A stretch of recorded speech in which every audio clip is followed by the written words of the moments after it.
प्रविश्य मम वाचमिमां प्रसुप्तां सञ्जीवयत्यखिलशक्तिधरस्वधाम्ना अन्यांश्च हस्तचरणश्रवणत्वगादीन् प्राणान्नमो भगवते पुरुषाय तुभ्यं प्राणान्नमो भगवते पुरुषाय तुभ्यम्. Whatever you are doing, and what is the basic picture?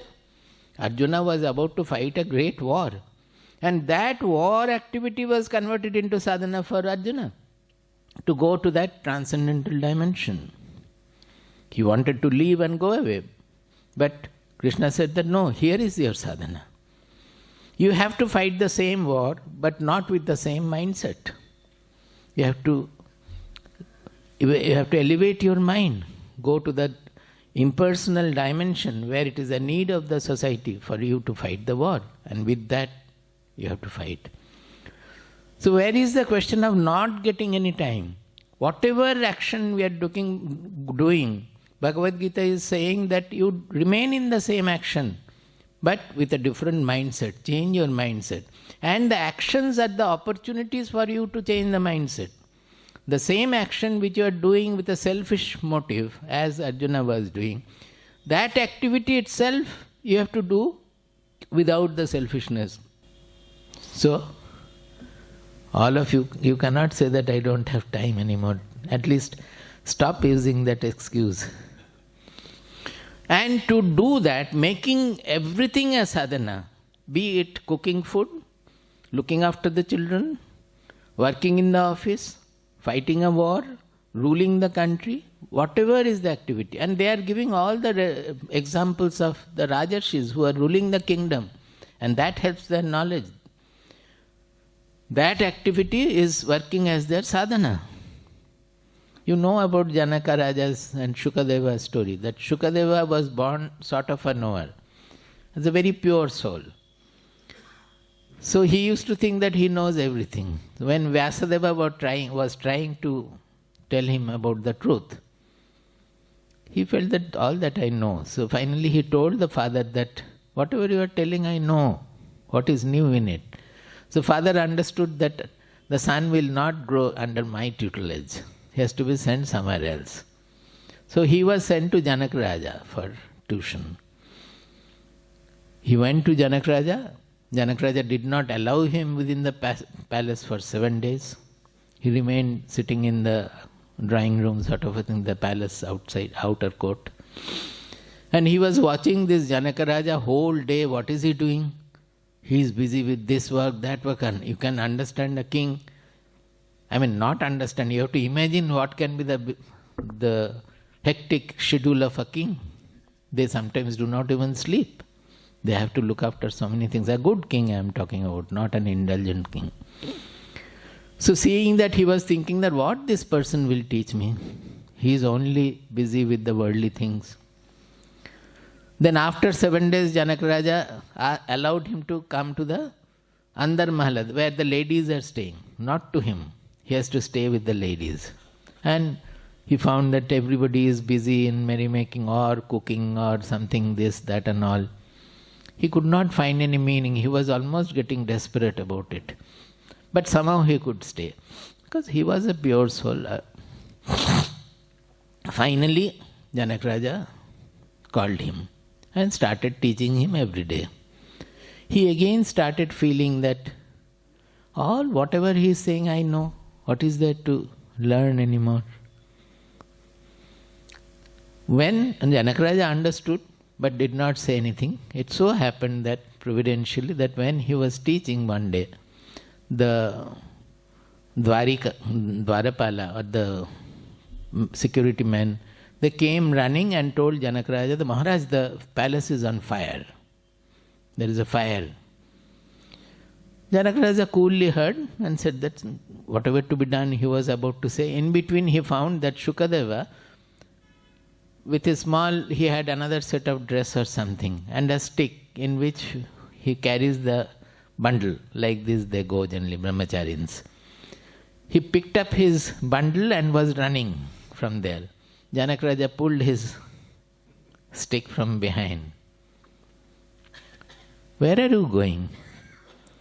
I am the king of this palace, and what you have learnt is everything is, the whole world is mithya. You think that you know it. And suddenly the fire became true. And I am not running away anywhere.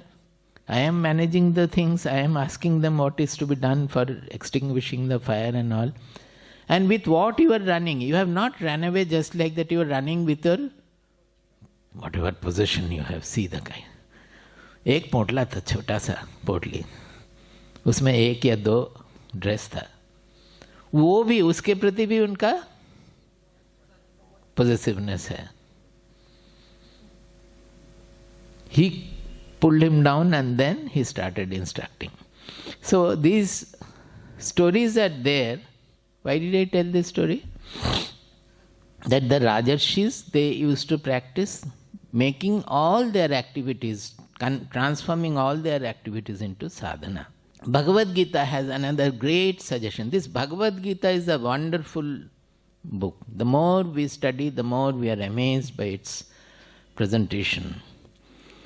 He has presented something called Yoga Buddhi.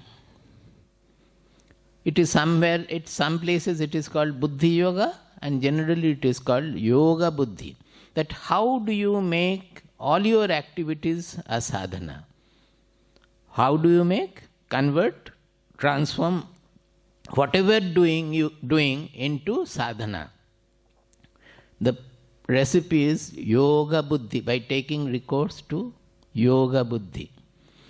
Now, those who are keen reader, they will find that Bhagavad Gita has some strangeness. The other day I told you that nowhere it has used the word Ananda, which is very common in your books. It has used Sukha, Atyantika Sukha, this Sukha, that Sukha. Similarly, you will find that such a book has never talked about a word Viveka, which is there everywhere. Viveka is the first of the Sadhana Chatushtaya. For becoming the Sadhana Chatushtaya, having the Sadhana Chatushtaya and studying Upanishadic Vidya, etc., Viveka is the first. And that Viveka Bhagavad Gita has not used everywhere, anywhere. So what is this? Because it doesn't need the word Viveka. It has used Yoga Buddhi. And Yoga Buddhi is nothing other than Viveka. They have used the word Yoga Buddhi. Why? Because normally what is happening, it is a little longer. You have to be attentive to understand the whole sequence. Our sense organs are always attracted and repelled by the objects. They are undergoing attraction and repulsion of the objects. So they are under the clutch of the object. Some of the objects you are liking, some of them are disliking. When you like, you get attached to that. When you dislike, you try to run away from that. Following the senses, so we can say the senses are in a way slave to the surroundings. Unless you become very powerful in your control, the senses are slave to the surroundings. Following the senses cannot do anything without the support of the mind. Even if you have to lift the hand also, the mind must think that I will lift my hand. Then only the hand can be lifted. So they cannot work with the support of the mind. So following the senses, the mind also becomes slave to the objects and objective situation. To satisfy the senses, the mind will say that you do this, you do that. To save the senses from the dislike, they will say you avoid this, you go here, there, etc. So the slavery which is in the senses is contaminating the mind. Now this slavery in Bhagavad Gita is mentioned as the kama, as the desire. Because Arjuna had asked, Atha kena prayuktoyam papam charati purushaha anichhannipa vashneya baladivanyojitaha. That even a good person also, forced by what they are getting involved, engaged in sinful deed.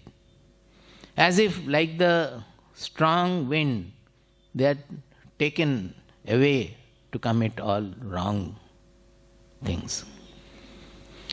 His question is asking by what they are motivated like this. And in reply, Krishna says, Kama esha krodha esha rajoguna samudbhava mahashana mahapapma vidyena miha vairinam. That is the greatest enemy you have, Kama and Krodha. Now here also he is not saying Kama and Krodha. He says Kama esha, Krodha esha. And after that he has not spoken about the Krodha. Because Krodha is an offshoot of Kama. They are not independent. So after that they have spoken only about the Kama, not about the Krodha. So they are the real culprit. So naturally you have to win over the Kama to get rid of the slavery to the, as our mind is drifted here, there by the objective world. If we don't want to become slave to the world, then we have to win over the Kama, the desires in our mind.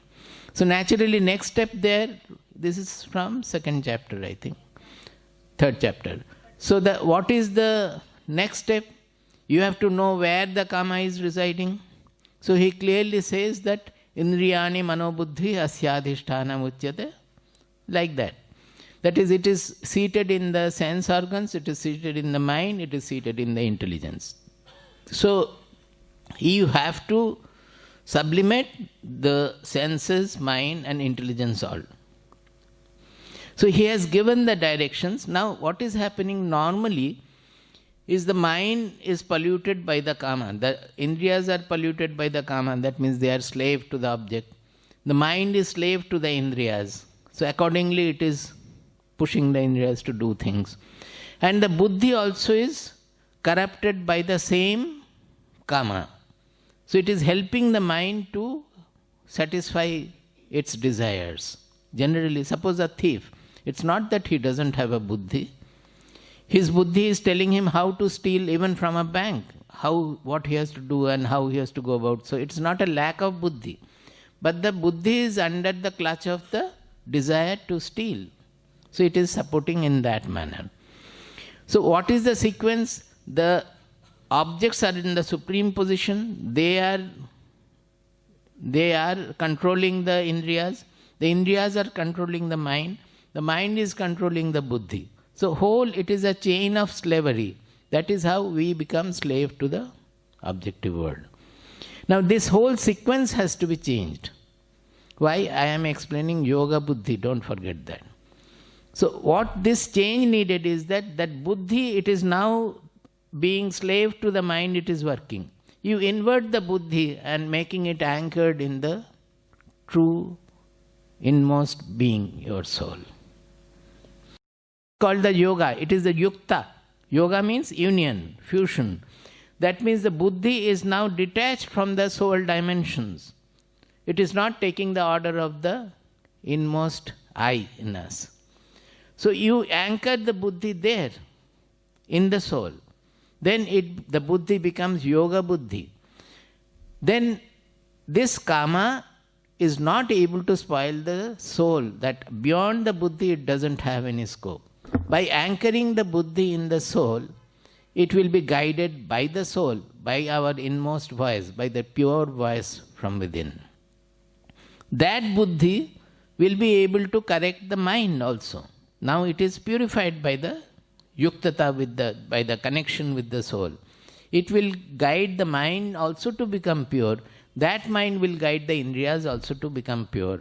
And you will no longer remain slave to the objects. You will become master of yourself. You will become master of the world also. When nothing in the world can make you, subdue you. You are not worried about anything happening in the world. Are you not master of the world? It is not becoming king of the world.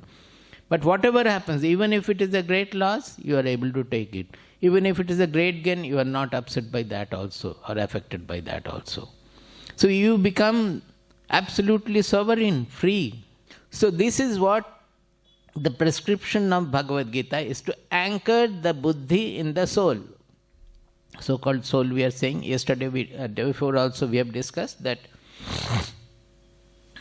it is how do you anchor? When you are active in meditation, I understand the anchorage in the soul. Because you are not working, your focus can be inmost. You are going within. In meditation it is understood. But when you are active, then how you can bind it to the soul? Are you going to meditate while acting? No.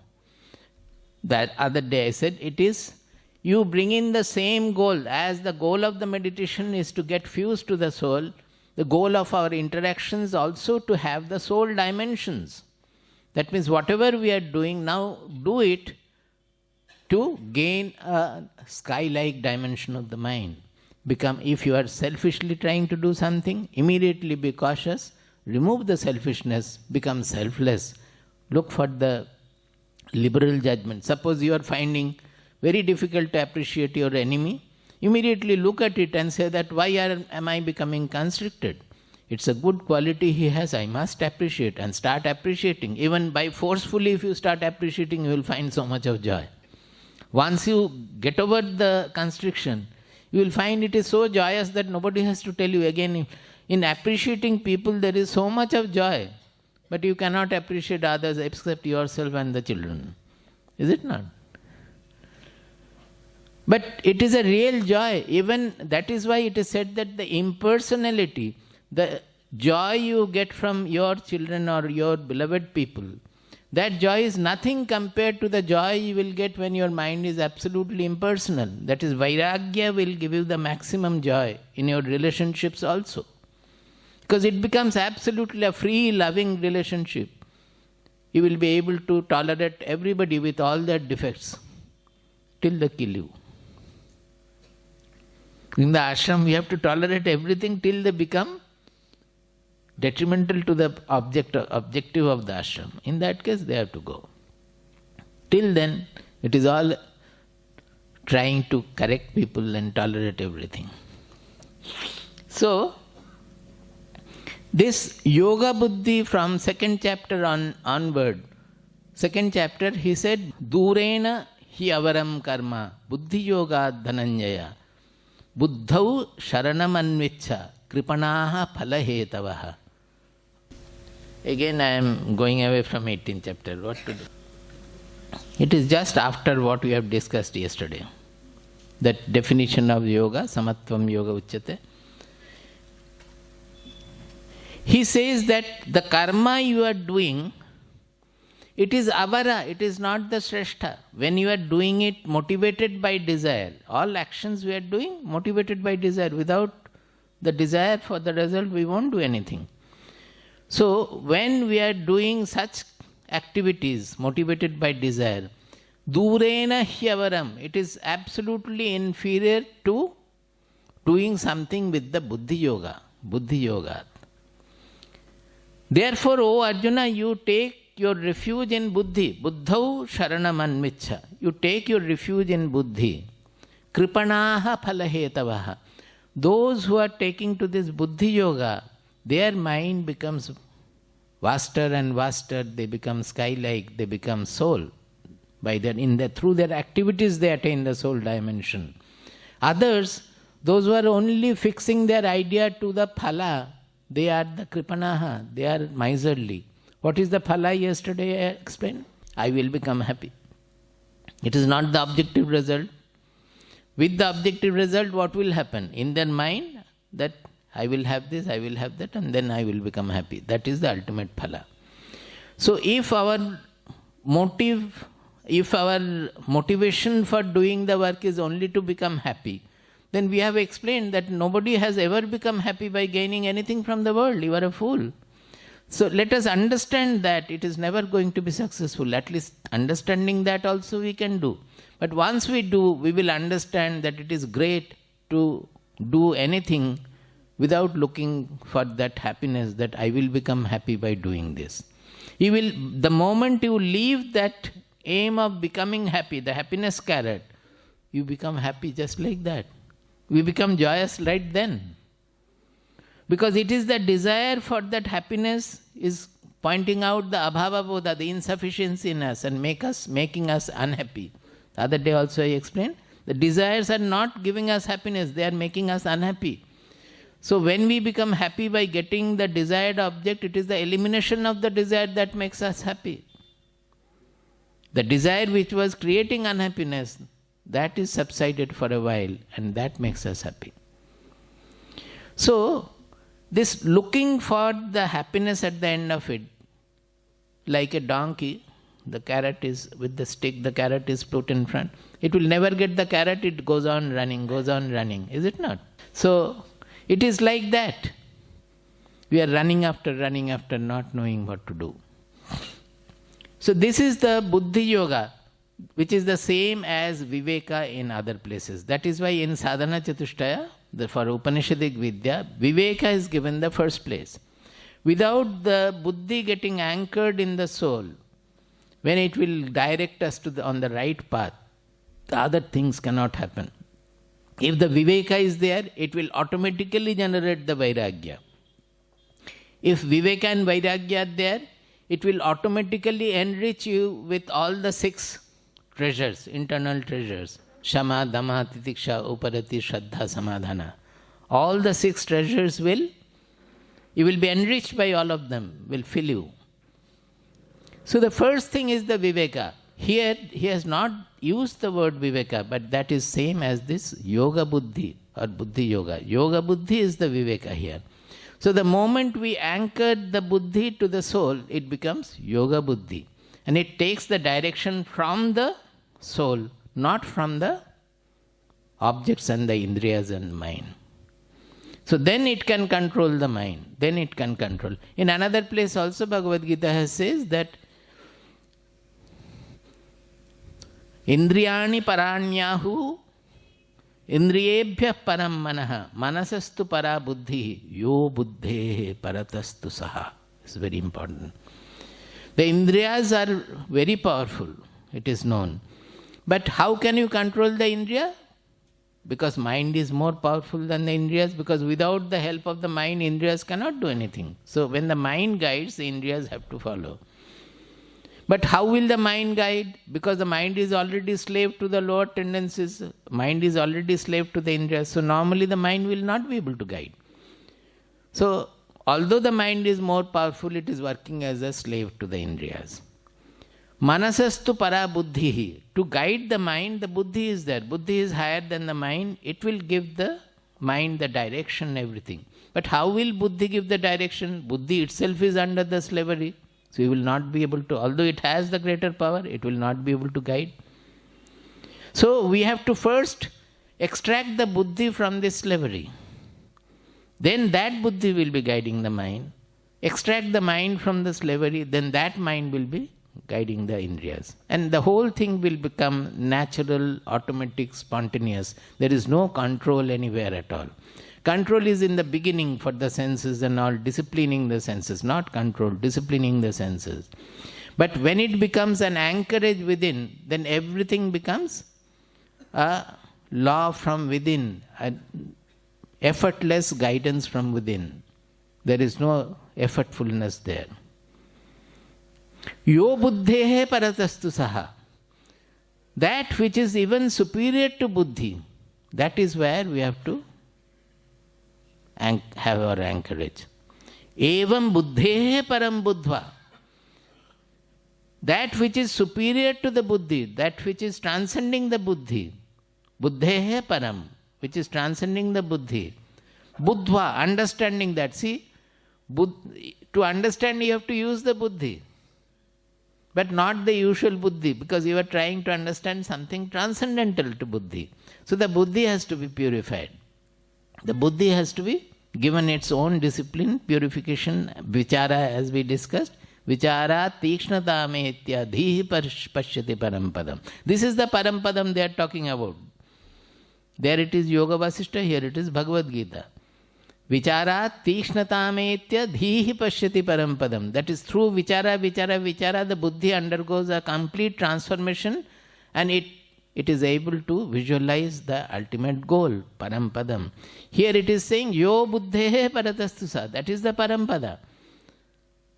Evam buddhehe param buddhvad. Understanding that which is superior to the buddhi. Jahi shatrum mahabaho kamarupam durasadam. You win over the kama, the desires, who is the real enemy for you. So it is inverting the whole control. Control goes from the objects to the inmost being. And how do you do it? You have to understand the infinite dimension of the soul, the unaffectedness of the soul, the impersonal dimension of the soul, the non-selfishness of the soul, all-embracing character of the soul.